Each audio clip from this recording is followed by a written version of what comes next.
ഇപ്പം നിലവിൽ ഗവൺമെൻറ് പ്രഖ്യാപിച്ച പദ്ധതിയാണ് ആശ്വാസ്. അത് അടുത്ത 3 മാസക്കാലത്തേക്ക് നമ്മൾ ജപ്തി നടപടികളും ലേലവും എല്ലാം തന്നെ നിർത്തിവെച്ച് വൺ ടൈം സെറ്റിൽമെൻറ്റ് നൽകുന്ന ഒരു പദ്ധതിയാണ്.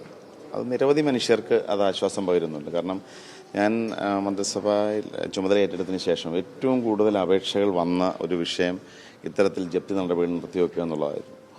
മാത്രമല്ല, നമ്മളതിനെക്കുറിച്ച് പഠിച്ചു കഴിഞ്ഞപ്പോൾ ഇതിനു മുമ്പ് കഴിഞ്ഞ സർക്കാരിൻ്റെ കാലഘട്ടത്തിൽ നടന്ന വൺ ടൈം സെറ്റിൽമെൻറ്റ് ബാങ്കുകൾക്ക് സംഘങ്ങൾക്ക് വളരെയധികം പ്രയോജനപ്പെട്ടു എന്നാണ് മനസ്സിലാക്കാൻ സാധിക്കുന്നത്. അപ്പോൾ ലോൺ എടുത്തവർക്ക് അതൊരാശ്വാസം പകർന്നു.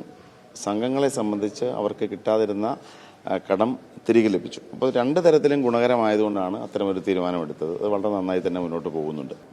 ആ മേഖലയിൽ കാര്യമായ ഇടപെടൽ നടത്താൻ ഗവൺമെൻറ് തീരുമാനിച്ചിട്ടുണ്ട്. 2 തരത്തിൽ.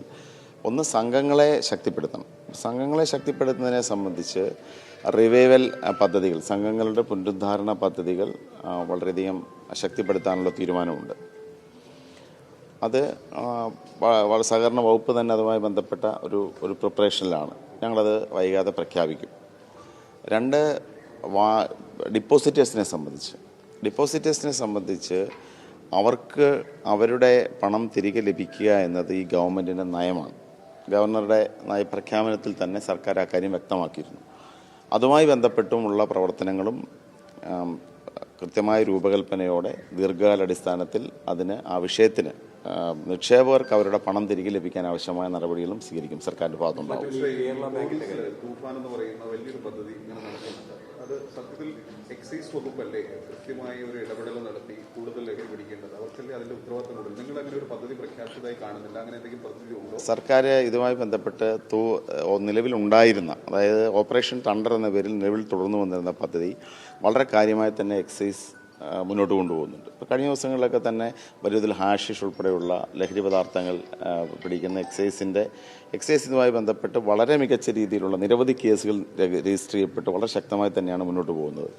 കൂടാതെ എക്സൈസിൻ്റെ സമഗ്രമായ ഒരു ലഹരി മേഖല ഇടപെടുന്ന പദ്ധതി ഞങ്ങളതിൽ പൂർണ്ണമായി ജൂൺ 26-ന് ഔദ്യോഗികമായി പ്രഖ്യാപിക്കും.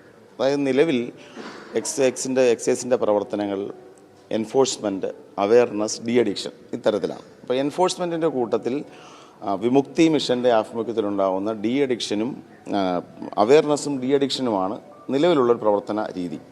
പക്ഷെ ഞങ്ങളതിൻ്റെ 4ാമതൊരു തൂണ് കൂടി, അതായത് 4th പില്ലർ എന്ന രീതിയിൽ റിഹാബിലിറ്റേഷൻ. അപ്പോൾ അത്തരത്തിൽ 4 പില്ലറുകളിലൂന്നിയ enforcement, awareness, de addiction, rehabilitation ഇത്തരത്തിൽ ശക്തമായി മുന്നോട്ട് പോകാനാണ് തീരുമാനിച്ചിരിക്കുന്നത്. ഡി അഡിക്ഷനെ സംബന്ധിച്ച് വിമുക്തിയിൽ 14 ജില്ലകളിലും ഉള്ള ഡി അഡിക്ഷൻ സെൻ്ററുകളുണ്ട്.